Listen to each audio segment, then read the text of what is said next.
Hey, what's up guys? Welcome to my channel and I am back with a new video. When it comes to buying a new smartphone, the decision-making process has surely become more difficult because phone lasts longer, so a change must be made in a considered manner. एक smartphone purchase करने जा रहे हैं तो ये आपके लिए बहुत मुश्किल होगा कि कौन से स्मार्टफोन कंपनी आपके लिए बेहतर होगा और कितने प्राइस ब्रैकेट के अंदर आपका स्मार्टफोन सबसे बेहतर फीचर के साथ आएगा और आपकी बजट के हिसाब से कौन सा स्मार्टफोन आपके लिए best feature value for money smartphone होगा। ये प्रॉब्लम सबसे ज्यादा देखने को मिलेगा नोकिया के स्मार्टफोन के साथ में, क्योंकि नोकिया सिमिलर नाम और सिमिलर फीचर के साथ में इतने सारे स्मार्टफोन को लॉन्च करते हैं कि ये देखना आपको समझना मुश्किल होगी कौन सा स्मार्टफोन बेस्ट होगा और कौन से स्मार्टफोन में आपको आपके हिसाब से फीचर मिलेगा और आपकी बजट में बिल्कुल फिट रहेगा। और नोकिया यहाँ पे प्रीमियम, बजट और मिड रेंज ये तीनों कैटेगरी में कुछ सीरीज भी लॉन्च किया जहाँ पे आपको डिफरेंट टाइप की स्मार्टफोन और डिफरेंट फीचर के साथ में स्मार्टफोन देखने को मिलता है। Actually, there are too many phones Nokia launched in a particular year, which makes you wonder why does Nokia launch so many phones in a year?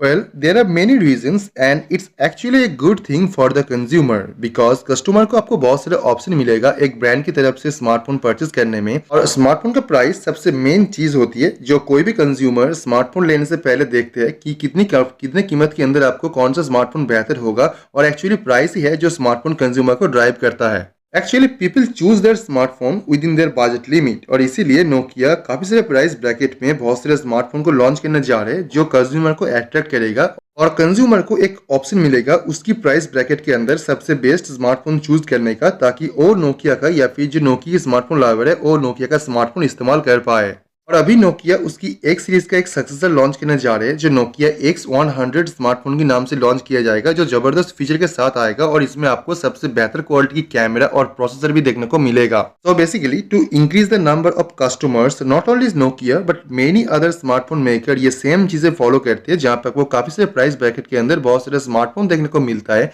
जो जबरदस्त फीचर के साथ में आता है। और ये variety of smartphone model launch करने के पीछे जो मेन रीजन है कि सभी प्राइस ब्रैकेट के अंदर कोई ना कोई स्मार्टफोन प्रोवाइड किया जा सके और इससे ज्यादा कंज्यूमर को इंक्रीज होगा और हर एक कंज्यूमर उसी सेम कंपनी की स्मार्टफोन को परचेज करेगा। और ये स्ट्रेटेजी आज की तारीख पे सभी स्मार्टफोन कंपनियां फॉलो कर रहे हैं ज्यादा से ज्यादा स्मार्टफोन सेल्स करने के लिए और एक अच्छा कंज्यूमर बेस बनाने के लिए। तो आप चैनल को सब्सक्राइब कर लीजिए और बेल आइकन को प्रेस कर दीजिए ताकि इसके बारे में जो भी नया अपडेट आएगा और जो भी नया न्यूज़ आएगा वो आपको मैं सबसे पहले इन्फॉर्म कर पाऊँ, ताकि आप इस डिवाइस के बारे में सभी रिपोर्ट और सभी न्यूज़ सबसे पहले जान सके। So let me know your thought on this and I will see you guys tomorrow. Peace out.